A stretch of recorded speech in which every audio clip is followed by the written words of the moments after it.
500 million so'm pulim bor deydi, chorva boqaymi, omonatga qo'yaymi pulimni deydi. Men aytaman-da, jigar, alhamdulillah musulmonmiz. Omonatga qo'yilgan pul foiz kelgan sababli ribo bo'lib qolmayman deyman-da. Endi chuqur tushunmayman. Sizlar fikrlaringizni kommentariyaga yozinglar.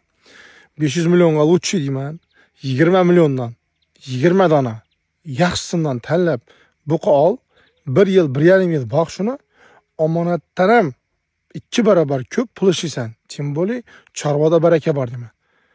Baraka yog'ilib turadi. O'zingga qilib turgan ishingdan plus mol boqsang ham bu yoqdan ham keladi baraka deyman-da. Sizlar nechki fikr bildirasizlar? Kommentariyaga fikrlaringizni yozinglar. Masalan, sizlarda 500 million pullaringiz bor.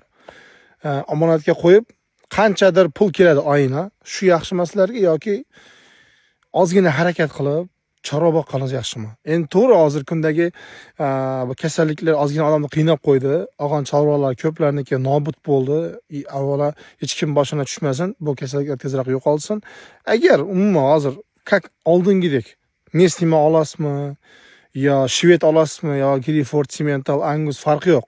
Qanaqa mol olishingizdan qat'iy nazar, bankka omonatga qo'yilgan puldan uni barakasidan buni barakasi yaxshiligini bilamiz. Sizning fikringiz menga qiziq. Siz qanday fikr bildirasiz? Kommentariyada kutib qolaman hammani. Buni shunaqa pulini bankka qo'yib qo'ygan videoda tanishlaringizga videoni yuborib qo'yinglar. Yoki qo'ymoqchi bo'lganlarga, yoki qo'ymasdan chorva bilan shug'ullanib barakasini olaman deb yurganlarga yuborib qo'yinglar. Barakasini bersin chorvalaringiz. O'ylamagan kilogrammlar berib qassobga topshirasizmi, живой вес sotasizmi? Yuzingiz yorug' qilsin, xudo xolasa. Yuzingiz hamma yorug' bo'lsin. Kanalimizga obuna bo'lib qo'yinglar. Bu videoni maksimal like bosib tarqatinglar. Hammaga rahmat.